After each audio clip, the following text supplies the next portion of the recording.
I've always said demons die hard. But they don't die louder than children. The girl screamed once before her throat tore itself closed. Her skin shimmered like candle wax under a blowtorch, her eyes rolling back until only the whites showed. It wasn't her voice that stayed with me. It was the way she smiled when it ended. Like whatever was inside her had enjoyed it. That was last week. Tonight, the silence in my apartment buzzed louder than the city beyond. My place sits 4 floors above a pawn shop that never opens, in a neighborhood where rats walk proud and the sky never really goes dark. My windows are blacked out with duct tape. The walls are lined with relics, crosses of every kind, saint medals, photos of the dead. On the table in front of me, a cigarette burned itself out beside a cold cup of coffee and a worn-out leather file stamped with a faded red seal. Vatican security, tier red/eyes only. I didn't want to open it. I already knew whose name was inside. A knock came at the door, 2 quick taps, followed by 1 slow drag. A pattern older than any lock. I stood without thinking and opened it halfway. A tall man in a black coat stood there, face hidden under the rim of his hat. I recognized the smell before the voice, sanctified oil and dried roses. "Mario," he said. "We found him." I took the folder without a word, then shut the door in his face. I sat down, hands trembling, not from fear but something worse. Hope. I opened the file. Inside were 6 photos. 5 of them showed the usual. Blood trails on old church floors, candles melted into bone piles, a spiral symbol carved into a woman's stomach. But the last photo was different. It showed a symbol scorched into the concrete outside a condemned cathedral in New Orleans. 3 interlocked circles, broken by a single black cross. My throat went dry. I'd seen that symbol only once before. Argentina. 13 years ago. The night Gomez vanished. I leaned back in my chair, closing my eyes, trying not to remember. But memories don't ask for permission. They crawl in like smoke under a locked door. Gomez screaming in Latin. The boy levitating. Black veins spreading across the floor like spider legs. My hands shaking too much to finish the ritual. Then nothing. When I woke, Gomez was gone. No blood. No body. Just that mark, burned into the stone. The Vatican listed him as killed in action. I knew better. And now he was back. I closed the file and stood up. My limbs ached, bones creaking like old floorboards. The mirror by the door caught my eye. I looked at myself and froze. My reflection was slower than me. Just by a second. A twitch too late. I didn't move. Neither did it. Then it smiled. I hadn't. I blinked, and it was gone. My face stared back like normal, tired and sunken and gray. I exhaled sharply, grabbed my duffel bag, and began packing. Holy water, silver daggers, salt cartridges, the book of chains. Last thing in was the photo. I lit a candle before I left. Not for blessing. Not for luck. Just light. Light is honest. As I stepped out into the night, I whispered to the city, to the dark, to whoever might be listening. Gomez, if you're alive, I'm coming. But deep down, I wasn't sure I wanted to find him. Because if what I remembered was true, if that night in Argentina didn't end the way I thought, then I wasn't hunting him. I was following him. And worse, part of me was hoping I'd find answers. Even if I didn't like them. The air in New Orleans always felt thick. Like it was trying to suffocate you slow, wrapping your lungs in something damp and patient. I stepped off the train just before midnight, my boots hitting the platform with a weight I could feel in my knees. My bones ached more these days. The kind of ache that didn't come from age. It came from things I've seen, things I've done. The French Quarter hadn't changed much. Same crooked lamps. Same balconies dressed in rusted iron and old ghosts. The fog was already curling along the streets like it was alive. I lit a cigarette. I don't even smoke for the taste anymore. I just like the fire. I walked past shuttered shops and tired jazz clubs that whispered songs long after they'd closed. My target wasn't far. An old chapel near Basin Street. Abandoned since Katrina. It used to be called Sanctum Aurelius. The place where the file said the latest body was found. And scrawled across the top of that report, Gomez's old symbol. A perfect circle with a line through the center. Meant balance, he used to say. Meant something else now. I stood outside the chapel's crumbling gates. A crow landed on the fence beside me and stared. Just stared. Still watching, huh? I muttered. The inside of the chapel smelled like wet ashes and spoiled incense. My flashlight cut through the dark in thin slices. The pews were rotted and warped. Vines crept through shattered stained glass, reaching for the pulpit like they wanted to pray. Then I saw the blood. It was smeared across the stone floor near the altar, dark and flaking, already drying. But not old. A few days at most. Symbols etched in it, circles, triangles, hooks. Some familiar, others older. Beneath the pulpit, a body. Twisted, mangled, throat cut open so wide it looked more like a second mouth. I knelt down, careful not to step in anything. The corpse was male. Maybe 30. Eyes still open, but clouded. His fingers were blackened, like he tried to claw at something. Something hot. And then I saw it, just beneath his hand, tucked into a crack in the stone floor. A page. Torn. Yellowed. Written in Latin. I pulled it out gently, even though my gloves were slick with blood now. I didn't have to read the whole thing to recognize it. It was part of a binding prayer Gomez and I created. Just the two of us. After Argentina. No one else had it. No one else could have it. You really are still out there, I whispered. But my voice echoed back different. I said, you're still out there. The echo said, you're still in here. I stood up fast. Light flickering. The air felt colder now. I turned toward the exit, but my flashlight dimmed, then died. And in the silence, I heard footsteps. Not mine. Slow. Wet. Steady. Coming from behind the altar. I pulled my gun. The old silver-plated Beretta blessed in Rome. I've never trusted holy water alone. Show yourself. I barked. Nothing. Then just a whisper, soft like breath across glass. Welcome back, Mario. I fired toward the voice. The sound cracked through the chapel, echoing like a scream in a tomb. When the smoke cleared, nothing was there. No figure. No sound. Just silence. And my breath, heavy and sharp. I backed out of the chapel slowly. The fog outside swallowed the door behind me like it was sealing something in. As I lit another cigarette with shaking fingers, I looked down at the torn page again. The ink had changed. Fresh words bled into the corner, words that weren't there before. They read, "Remember who opened the door." I stared at them for a long time, and for the first time in years, I didn't feel like the hunter. I felt like prey. The chapel sat on the corner of St. Bernard and Dauphine Street, half swallowed by vines and rot. Its windows were broken, covered with grime so thick the moonlight barely made it inside.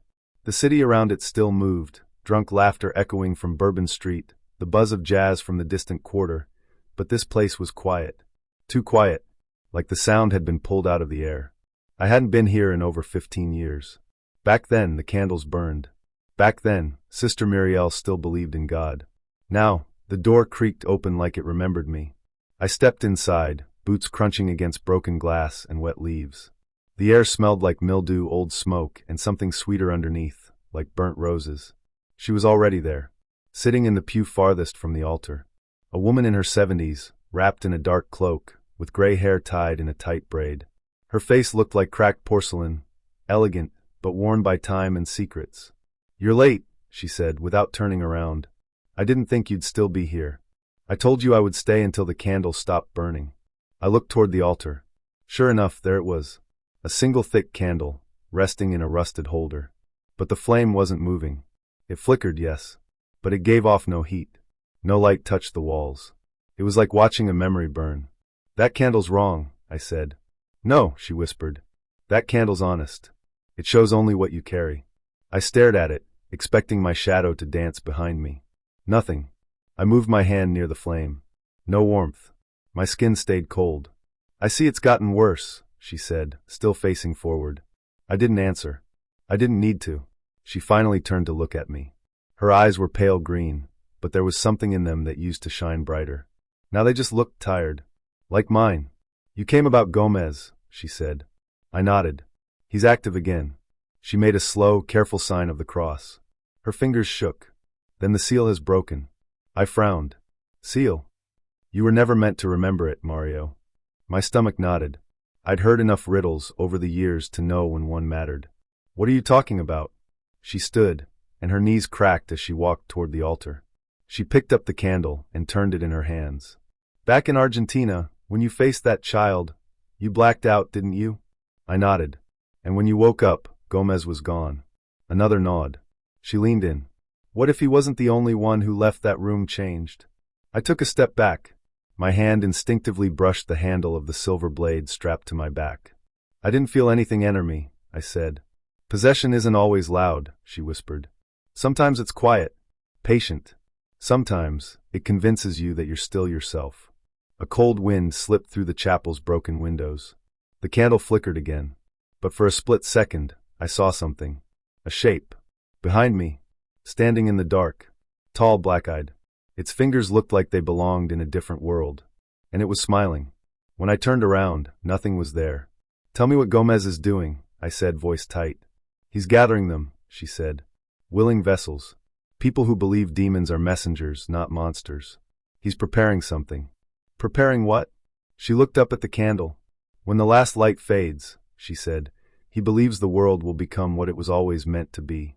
A reflection of its true master." I clenched my jaw. "Where is he?" "I don't know. But he left you something." She reached into her cloak and pulled out a torn piece of parchment.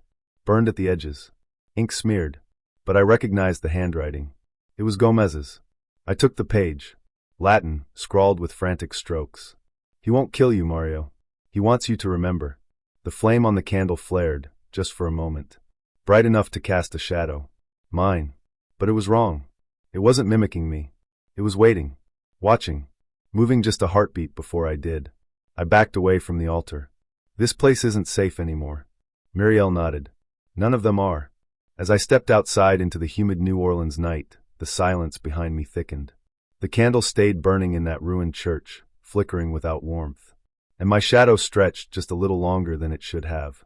The air in the bayou felt heavier than usual. Even the frogs were quiet. I had followed a trail of symbols, painted in red, drawn under bridges, etched into old wood with nails. They all pointed to this place, deep in the swamps where no GPS signal dared to reach. My boots sank slightly with every step, the mud pulling like hands beneath the surface. I was alone. At least, I hoped I was. Ahead, just beyond a curtain of hanging moss, I saw the flicker of firelight. I dropped low, crouching behind a thick patch of cypress roots. The smell of burned herbs and blood wafted through the trees. There they were, figures in crimson robes, faces hidden under hoods, chanting in a tongue that sounded older than anything I'd heard before. There were 9 of them, standing in a perfect circle around a stone slab. On the slab was a body. A woman. Pale. Still breathing. Her chest rose and fell with short, panicked breaths. She was gagged, bound by ropes smeared with black ash. Her eyes were wide and darting. One of the robed men held a crooked dagger, its edge glowing faintly, like it had been soaked in moonlight. I reached into my coat and gripped the hilt of the blessed blade I kept on me. It was small, but it had saved me more times than I could count. My fingers trembled, not from fear, but from something else. A pull. A quiet voice inside me whispering, "You've been here before." I shook it off. The leader stepped forward, arms raised. "We call on the bound flame. Come forth through this vessel. Rise through the veil and light the path with blood." The others chanted louder. The trees seemed to hum with them. Something shifted in the air. The fire snapped toward the sky in a spiral. Shadows spun across their robes like they were alive. I couldn't wait any longer. I drew my blade, stepped out from behind the roots, and shouted, "Back away from her." They froze. All heads turned toward me. For a moment, no one spoke. Then the leader laughed, a deep, hollow sound that echoed too long. "Mario de Lucia," he said. "The blade of the veil. The false saint. You're just as he said." I kept the blade pointed at his chest. "Who told you I was coming?" He lifted his hood slowly. His eyes were solid black. No whites. No soul. "Gomez," he said. I moved fast, crossing the clearing in seconds. I cut the ropes from the woman and pulled her off the stone. She fell into my arms, weak but alive. The cultists began to circle. One of them lunged. I turned and drove the blade into his gut. He shrieked, not in pain but in rage. Smoke poured from the wound as if I'd cracked open a furnace inside him. The moment he hit the ground, he burst into flames, his body folding in on itself like paper. I stood frozen. I hadn't said a prayer. I hadn't even activated the blade's sigil. The woman in my arms stared up at me. Her lips moved under the gag. "You did that," I whispered. "No. I did that." The cult leader grinned, stepping back into the darkness. "He told us you'd come. He said to watch. He said to witness what you've become." The rest didn't fight.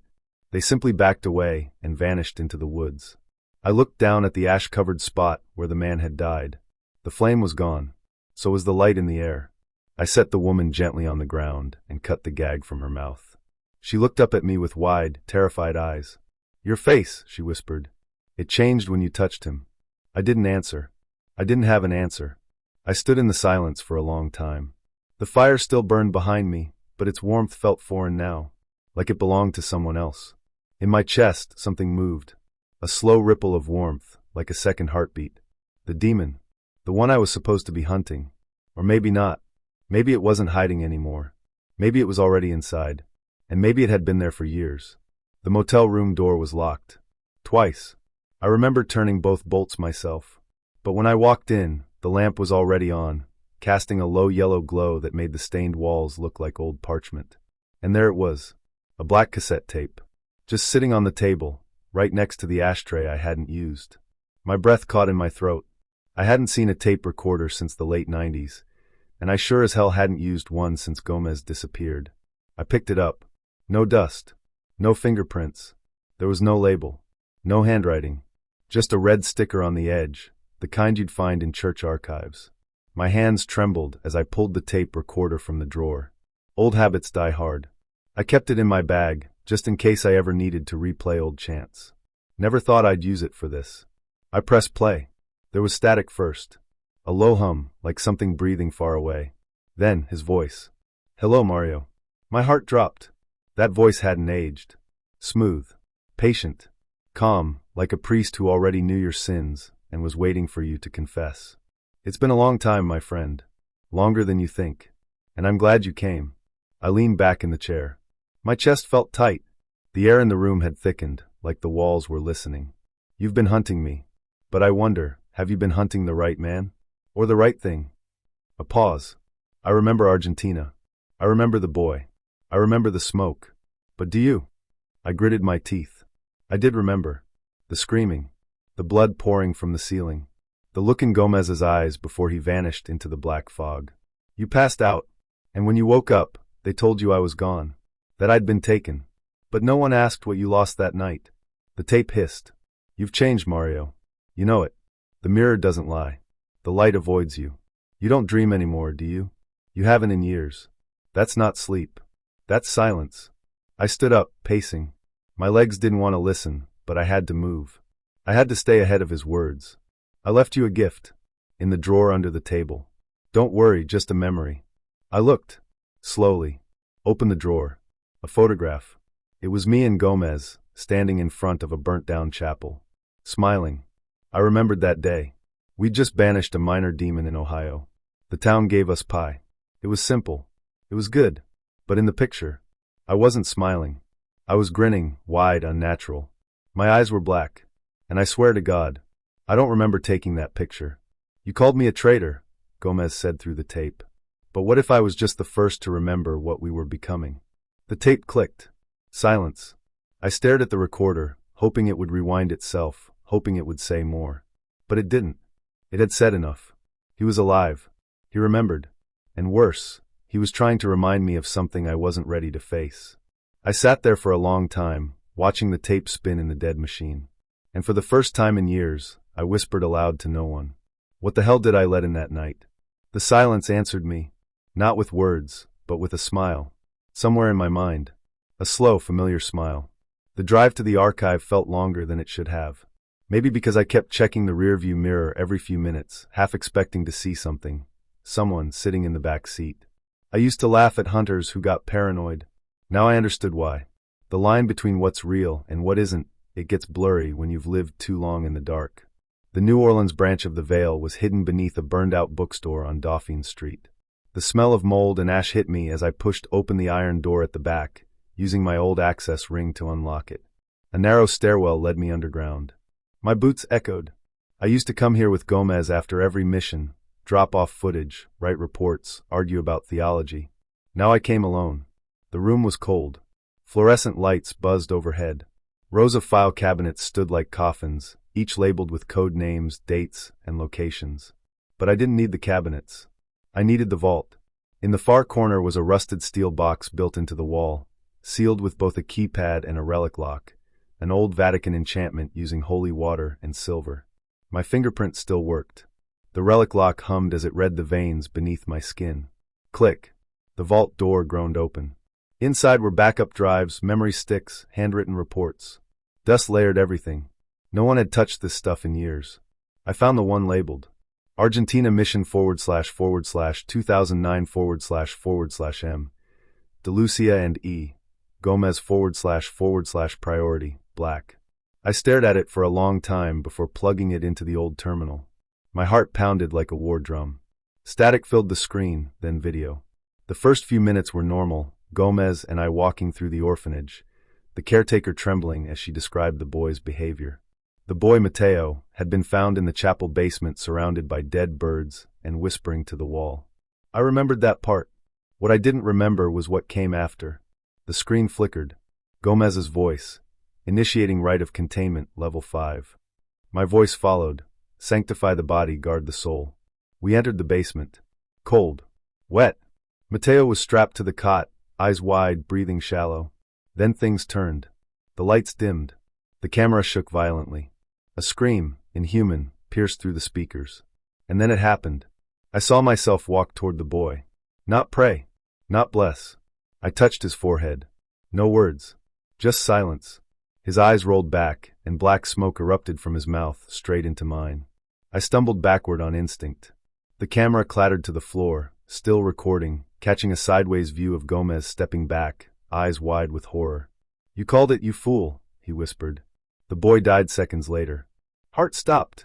The room fell quiet. And me? I stood perfectly still. My shadow on the wall didn't match my movements. I stopped the video. My hands were shaking. That wasn't how I remembered it. In my mind, I was the one who fought the demon, who forced it out. Gomez disappeared after. That was the story I told myself for years. But the footage didn't lie. I didn't exorcise it. I absorbed it. My chest felt tight, like something old had just woken up inside me. I reached for the glass of holy water on the desk, a habit from my early days. I cupped it in both hands, muttered a quick prayer, and splashed it over my face. It sizzled. Not like fire. More like acid. Tiny blisters formed on my cheek. I stumbled back, nearly knocking over the chair. The truth hit me harder than the burn. I wasn't just carrying a demon. I might have been one this whole time. The door behind me creaked. I turned fast, pulling my blade from my coat. No one there. Just a whisper. Low. Familiar. You finally remember. My hands trembled. I didn't say a word. I just stared into the dark, knowing something was staring back. I haven't slept in 3 days. Maybe 4. Time feels like it's been bleeding at the edges lately, dripping into shadows, into walls, into me. My hotel mirror cracked this morning. No warning. No reason. I didn't touch it. I just stepped out of the shower, wiped the fog away, and there it was. A long split running from the top left corner to my throat in the reflection, like a scar that had finally surfaced. But the mirror wasn't broken. Only the reflection. I stood there, naked and still dripping, watching my own face tremble. Not me, but the version of me in the glass. My lips were motionless. His weren't. He smiled. I didn't. I turned away fast. Dried off. Dressed. Pretended I didn't see it. But deep down I knew. I was starting to unravel. Later that day, I drove to a storage unit 2 hours outside the city. It belonged to someone I thought was dead. Alessandro Renetti, Vatican Field Commander. My direct handler for 13 years until he vanished in 2011 after an exorcism gone wrong in Sicily. Everyone assumed he was lost in the fire that took that mission team. But a name I found scratched under a cultist's table last week, RENX13, matched one of Renetti's old codes. And the same code was carved into the wall of the ritual chamber I found in the swamp. When I broke into the unit, it was cold. Too cold. Dust floated in the beam of my flashlight like ash. Shelves were filled with water-damaged books, old holy oil vials, silver daggers, and cassette tapes labeled in Latin shorthand. I found a file. My name on the front. Inside, a black and white photo of me. Taken in 2003. Argentina. The night Gomez vanished. The file was stamped Asset 17, Subject, Dormant Hybrid Risk, Category 4 Anomaly. Hybrid. The word slapped me. I flipped through the pages.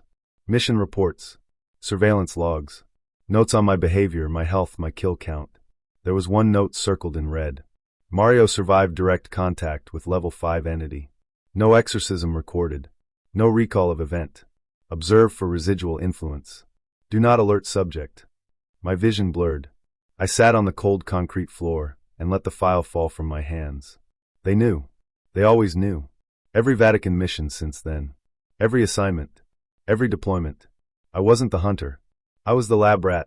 The walking experiment. They weren't sending me to kill demons. They were seeing what would happen when one of their own became one. I don't remember driving back. I just remember the next face.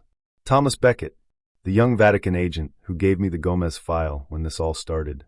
Clean haircut, clean words, eyes too careful. I found him in his car outside my hotel, sitting there like he was waiting for me. I opened the door and slid in beside him. He jumped.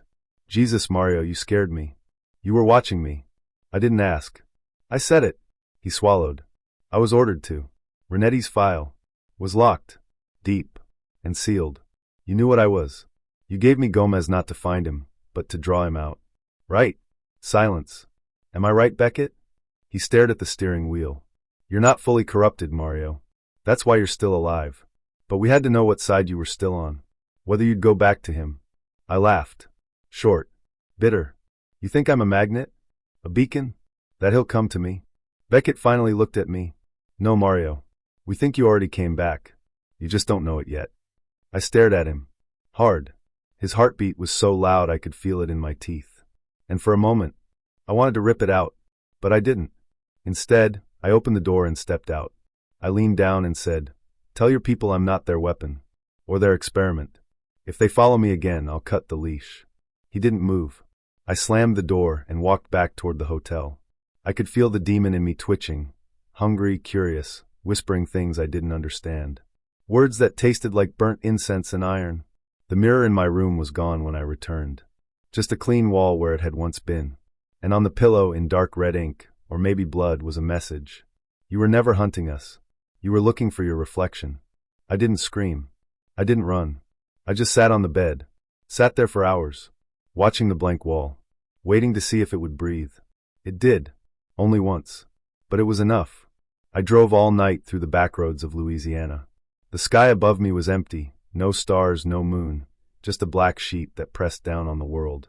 The headlights of my car lit up the road like a tunnel, and I felt like I was slipping into something I couldn't crawl back out of. The cult hideout wasn't marked on any map. A kid I interrogated earlier, shaking, eyes red like he hadn't slept in weeks, told me about it in a whisper, like saying it too loud would bring something crawling up from under the floorboards. Old plantation house, he said, burned down back in '82. They gather in the cellar. That's where the blood veil breathes. I didn't ask what he meant. I just took the location and left. By the time I reached the place, my hands were trembling on the wheel. The house was half swallowed by the swamp. Ivy choked the broken pillars, and the roof sagged like a dying man's chest. I parked far enough to stay hidden and walked the rest of the way. My boots sank into the wet earth with every step. The air stank of rot and old smoke. There were candles burning in the windows. Red ones. Always red. I found the cellar entrance under a cracked stone slab behind the house. It took all my strength to pull it open. The wood groaned like it didn't want to let me in. A gust of warm, foul air rushed up from below, and for a moment, I almost turned back. Almost. I descended the narrow steps, flashlight in one hand, gun in the other. My heart thumped like a drumbeat in my ears. The basement walls were covered in symbols, painted in something thick and dark. The smell hit me harder down there. Blood. Fresh. Maybe human. Maybe worse. The deeper I walked, the louder the whispers got. Not words exactly. Just voices, brushing against my ears like cobwebs. And then I saw them. For cultists, huddled around a circle of bones and ash. One of them was rocking back and forth, chanting something in Latin. Another was carving symbols into her own skin. None of them saw me at first. I was a ghost in their ritual. But the moment I stepped inside the circle, something changed. The chanting stopped. All four looked at me. Not with fear. With recognition. "You've come back," the woman whispered, blood dripping down her arms. "He said you would. Where's Gomez?" I asked, my voice sharp. I aimed the gun at her chest. She didn't flinch. She smiled. "You carry it now, don't you feel it?" Before I could answer, one of them lunged at me with a knife. I fired once, center mass. He dropped, choking on his own blood. The others didn't scream. They didn't even blink. Instead, the girl reached out and touched my face, and burst into flames. I stumbled back, horrified. Her body lit up like dry paper, No fuel, no spark, just instant fire. She didn't scream. She looked at me with peace in her eyes, like she'd been waiting for it. The others collapsed to their knees. One muttered a prayer. The last one, an old man, spoke in a voice that sounded too young. He awakens in you, Mario. You don't need Latin anymore. You don't even need the cross. You are the ritual. I aimed the gun at him, but my hand was shaking. He laughed softly and put a finger to his lips. SSSSH. He's listening. I pulled the trigger. Click. Nothing. The gun jammed. The man rose, slowly walking toward me. I drew my knife, but then something in my body shifted. Heat surged through my veins. I felt the world tilt sideways. The lights dimmed, and the man stopped walking. He looked at me with wide eyes, then dropped to the floor, dead. No wound. No struggle. Just gone. I looked down at my hands. They were glowing. Not bright. Not gold. Just faint. Like veins of coal right before the fire starts. My skin was hot to the touch, and the symbols on the walls began to hum. I stumbled out of the cellar, gasping for air. Rain had started. It poured down on me as I collapsed onto the ground, face turned to the sky. I should have felt relieved. But instead, I felt reborn. Whatever was inside me, whatever had been hiding all these years, it was waking up. And it wasn't waiting for permission. I didn't sleep that night. Not because I didn't want to. I physically couldn't. Every time I closed my eyes, I'd hear whispering, wet, slithering syllables echoing from somewhere inside my own skull. They weren't dreams. Dreams fade when you wake up. These whispers stayed with me, like a cold breath down my spine that never left. I sat on the edge of my motel bed, the kind that smells like bleach and cigarette burns. The lamp flickered every few seconds, and I stopped bothering to fix it. I stared at the mirror across from me, not because I wanted to, but because it kept doing things. My reflection moved when I didn't. Not all the time, but just enough to keep my heart racing. Tonight, I stopped pretending it wasn't happening. I looked straight into the mirror and said the words I'd been afraid to say. Are you there? Silence. Nothing. I laughed at myself. A dry, broken laugh. Losing it, Mario. Losing it all. Then, from somewhere behind my ribs, I felt it. Like something shifting. A slow warmth spread across my chest, crawling up my throat, not painful, but thick and heavy, like warm oil in my lungs. Finally, the voice said. It wasn't out loud. Not exactly. It was inside me. Inside my head, but not my voice. Deeper.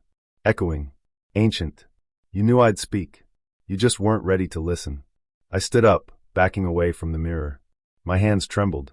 I reached for the flask of holy water on the nightstand and splashed it on my face. Nothing burned. But the voice laughed. Still clinging to old tools.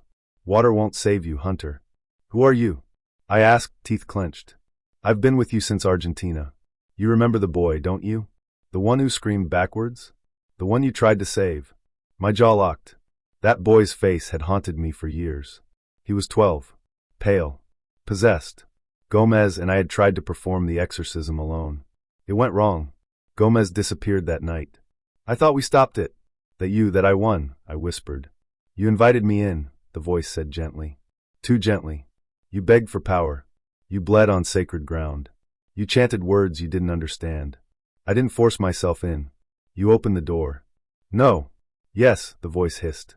And I've been keeping you alive ever since. Stronger. Faster. More than human. My knees hit the floor. I didn't even feel them land. I stared at the cracks in the cheap motel tile and tried to steady my breathing. My fingers felt cold. My skin too tight. You're lying. If I were, the voice said, why can't you look in a mirror without it moving first? Why did the cultist burst into flames at your touch? Why do your wounds heal overnight? I stayed silent. You think you're still hunting demons, Mario? You are one. Just dressed in meat. Something inside me cracked. Maybe my faith. Maybe my sense of self. I felt hollow, like my soul had been scooped out long ago, and I just now noticed the weight was missing. But I wasn't ready to give in. Then why haven't you taken over? Why let me live my life? The voice grew quieter, almost mournful. Because a part of you wanted this. The darkness. The power. You didn't resist me. You merged with me. We're not enemies, Mario. We're becoming. No, I said. Yes. I stood. My legs were shaky, but I made it to the mirror. My reflection stared back, but something was wrong. Its eyes were slightly off, just a second too slow. And the smile. I wasn't smiling. I punched the mirror. Glass shattered and rained down. My hand bled, but it didn't hurt. In seconds, the cuts closed. Pink skin sealed like nothing had happened. I stared at my hand, horrified. I won't become you, I whispered. The voice chuckled. You already have. The only question left is, will you embrace it? The mirror was cracked, but in every shard, I saw the same thing. Me. But not me. Eyes black as tar. Veins pulsing like serpents. A smile too wide. I looked down at the holy water on the nightstand and picked it up again. Not to bless myself, but to see if it would boil. It didn't, and that scared me more than anything else. I arrived at the cathedral just before midnight. The place had long died. Its stone bones leaned toward the earth, swallowed by ivy and shadows. Once holy ground, now forgotten by man and God. A spire leaned like a drunk reaching for heaven, and the cracked stained-glass windows wept colors onto the dirt. The front doors were already open, groaning in the wind like an old man refusing to die. I stepped inside. The air hit my face like a wet cloth, mold, rot, incense, and something deeper. Something not meant to be named. My flashlight flickered as I passed the threshold, but I didn't bother fixing it. Light felt useless here. The floor was soft with ash. Broken pews lay scattered, twisted like the dead in a battlefield. Candles burned in strange places, in corners, on steps, near shattered icons of saints with their eyes scratched out. He was waiting for me at the altar. Gomez. He hadn't aged. Not really. His hair was gray now and longer, tied back into a loose knot. But his face still held that same priestly calm. Eyes dark, deep, and unreadable. He wore black robes embroidered in red thread. Symbols I couldn't recognize, or didn't want to. He smiled. Mario. That voice. Gentle. Like he never left. I didn't answer right away. My hand brushed the grip of my gun, but I didn't draw it. Not yet. Instead, I stepped closer, slow and cautious, like I was approaching the edge of a cliff that whispered back. You know why I'm here, I said. He nodded. Yes. But you still think you're the hunter. He walked toward me, arms open, not in threat, but like a man greeting an old friend. Mario, they lied to you. No, I said. You lied. You disappeared. You joined them. I saw the truth, Gomez said. You were the first. You just didn't remember. I shook my head, but my heart pounded. My hands trembled. The demon in Argentina, it didn't take me, Mario. It chose you. My stomach turned. I remembered that night too well. The screams. The fire. The child convulsing. The smell of sulfur. And waking up alone, bleeding with Gomez gone. You don't know what you're talking about. But he did. Gomez stepped around the altar and motioned to the floor. The tiles had been pried away, revealing a spiral staircase leading into blackness. I want to show you something. You deserve to remember. I hesitated. Then I followed. We descended into the crypts beneath the cathedral. Stone stairs slick with moss, dripping water, and candlelight flickering down the passage like dying stars. Gomez walked ahead, silent, his robe trailing behind him like a shadow with its own mind. As we reached the bottom, the passage opened into a massive chamber, an underground chapel. And there, carved into the walls, were murals. Paintings, ancient and violent. Men kneeling before winged beasts. Fire pouring from mouths. Eyes carved in threes. But at the center was me. Not a look-alike. Me. Painted into the wall like a saint. Or a god. Or something far worse. In the mural, I stood above a pile of corpses, holding a flaming sword. My eyes were black. My mouth was open in a scream, or a chant. And behind me, wings of shadow stretched wide. I found this 20 years ago, Gomez said. Long before the Argentina mission. The prophecies, they weren't about me. They were about you. I turned to him, my skin crawling. I'm not one of them, I said. Not yet, he whispered. But you were marked. Chosen. The demon didn't possess you. It merged with you. No, I growled. You're just trying to confuse me. I'm trying to free you, Mario.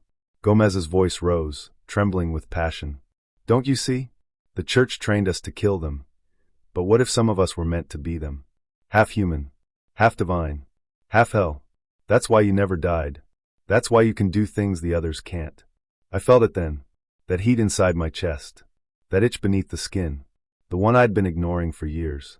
The voice that sometimes whispered Latin in my sleep. The strength that surged when I was near death. He stepped closer. I formed the blood veil not to destroy the world, but to prepare it for you.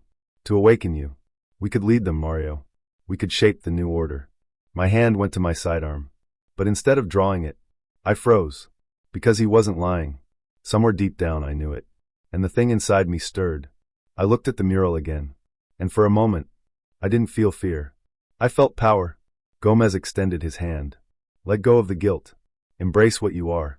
I raised my gun. And I said, I didn't come here to join you. The demon inside me whispered, amused. But I wasn't listening to it anymore. Not yet. Gomez sighed, like a father disappointed in a stubborn son. Then the chamber began to tremble. The murals bled. Candles hissed. The crypt cracked open wider. And I knew the final battle had begun. To kill him, I might have to kill what's left of myself. And maybe that was the point. I stood at the edge of the crypt's entrance, the cold breath of the earth curling up around my boots. The moss-covered stones beneath me felt like old bones, and the silence was too perfect, like even the air didn't dare move. Gomez was already waiting for me inside. The chamber below was once a chapel, long forgotten, half swallowed by the swamp. Candlelight flickered along the decaying walls, casting our shadows in twisted shapes. The altar at the center, cracked and blackened, pulsed faintly with an eerie red glow, as if something beneath it was still alive. Gomez stood in the middle of the room, robes soaked in muddy water, his hands behind his back like he was greeting an old friend. 30 years, Mario, he said, his voice low and calm, like we were catching up over coffee. And yet, you came just like I knew you would. I'm not here for your sermons, I said, stepping closer. My fingers tightened around the hilt of my blade, blessed steel wrapped in rosary beads. You killed people. You summoned things that don't belong in this world. He tilted his head slightly, his eyes gleaming like wet coal. I only did what you started. I flinched. He saw it, and smiled. You never questioned it, did you? He said, circling slowly. Why your exorcisms worked too easily. Why the demons feared you. You weren't cleansing them, Mario. You were feeding them, binding them to you. Shut up, I growled. I watched you change, Gomez went on, his voice like a knife dragging across stone. You think you saved that boy in Argentina? No. You took his demon. You wore it like armor. And the worst part, you liked it. I lunged. Steel met shadow. He didn't move like a man. His body flickered, blurred, reappeared behind me. I barely turned in time to block the swing of his arm. A clawed hand now, black and smoking. We clashed in the middle of the chamber. My blade screamed through the air. Gomez laughed as he dodged and struck, each blow making the walls tremble. Candles exploded around us, sending shards of wax flying. Every hit I landed, he barely flinched. But when he touched me, his fingers burned through my coat like acid. You're not human anymore, he whispered, pressing his palm to my chest. You're just pretending. Something inside me cracked. A scream, low, deep, and ancient, rose from my ribs, but it wasn't mine. I shoved him back and fell to my knees, clutching my head. The demon inside stirred, pushing against the cage I'd buried it in for years. My vision blurred. The walls melted into ash. I saw flashes, faces of the possessed I'd saved, all staring with empty eyes. Whispering, "You're one of us. Get out!" I screamed, slamming my fist into the ground. The floor cracked beneath me. A circle lit up, drawn in old blood. Gomez stood at the center, arms raised, chanting in a tongue older than Latin. The altar behind him split open, and black mist poured out. "You can't fight this anymore," Gomez shouted above the rising wind. "You are the key, Mario. You always were." I looked up, blood running from my nose, hands shaking. "Then I'll choose how to use it." I stood, and I let the demon in, just for a moment. Power flooded through me like fire in my veins. My blade burned bright white. My eyes stung, but I saw everything. Gomez came at me again, teeth bared, but I met him halfway. The air cracked. The candles died. I drove the blade through his chest. He stopped. His eyes widened, not in pain, but wonder. "You finally understand," he whispered, before slumping to the floor. The mist screamed and vanished, sucked back into the earth. I dropped the blade. My hands were black up to the wrists, and I couldn't hear my own heartbeat anymore. My boots sank into the wet stone floor with each step, water rising to my ankles. The air was thick, like something old and alive was breathing just beneath the surface. The crypt stretched out in front of me, walls carved with screaming faces, flickering torchlight that came from nowhere and everywhere. And there he stood, Gomez. He wore the same dark cassock I remembered from Argentina, though it was torn now, stitched with crimson threads that shimmered in the torchlight. His hair was longer, streaked with silver. His face, calm as a monk at dawn. But his eyes, God help me, those eyes were not his. Mario, he said softly, like we were meeting for coffee. You finally made it. I didn't respond. I could feel something stirring beneath my skin again, like worms wriggling through muscle. The demon inside me, whatever it was hungry. I should kill you, I said. My voice sounded hoarse, older than I remembered. You gave yourself to them. Gomez tilted his head. Did I? Or did I accept what you rejected? We were both touched that night, but I embraced the truth. You buried it. I took another step forward. My fingers twitched, itching to reach for the rosary wrapped in barbed wire beneath my coat. He smiled. Still carrying your little charm? After everything? I pulled it out. The barbs bit into my fingers, blood dripping onto the ground. The rosary burned white-hot. It still works, I said. He laughed low and slow. Only because you still believe you're something you're not. The torches flared. The walls pulsed. Behind him, I saw the circle, ancient runes drawn in ash and bone dust. In the center, a girl, maybe 17, unconscious, bound with chains made of stitched-together crucifixes. You're going to kill her, I said. No, Gomez said, stepping aside. She is the gate. I am the key. You are the bridge. Something snapped inside me. I charged. He moved faster than any man his age should. One moment I was swinging my dagger, the next I was airborne, slammed against a pillar. Bones cracked. I coughed blood. You feel it, don't you? He whispered, kneeling beside me. You felt it for years. The strength. The clarity. The way shadows bend around you. You've been changing. We both have. I'm nothing like you. He touched my chest. The demon inside stirred, awake now, fully alert. You welcomed it when your faith broke, he said. When the children started dying. When the prayers stopped working.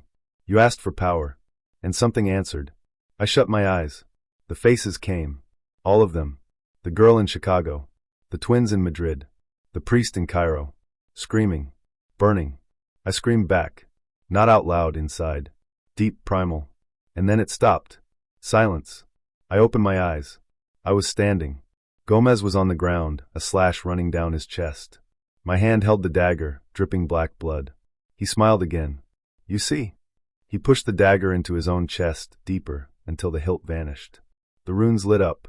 The chains rattled. The girl began to float. I grabbed the rosary. It seared my skin, burning through the flesh until I smelled smoke. I pressed it against the rune closest to me. I chanted the old rites. My voice cracked. The demon laughed inside. But I kept going. The second rune dimmed. Then the third. I felt the demon inside me thrash. Scream. Beg. It wanted the ritual to continue. It wanted through. I didn't stop. I bit my tongue, let the blood drip onto the stone. My hands trembled. My vision blurred. And then silence again. The runes died. The girl fell. Gomez gasped once and collapsed, eyes wide, as if he'd seen something he couldn't believe. I staggered over to him. He was still breathing. Barely. You stopped it, I said. Even now, you couldn't go through with it. He looked at me, tears welling. I thought I was saving us. I nodded slowly. I know. He died with a smile. I looked at the girl. She was breathing. And me? I walked over to the crypt mirror. The one only exorcists were allowed to look into. It showed the truth, always. I stared into it. My reflection stared back. But it wasn't me. Not really. The eyes were too dark. The smile too still. And behind me, the faint outline of wings. Black. Torn.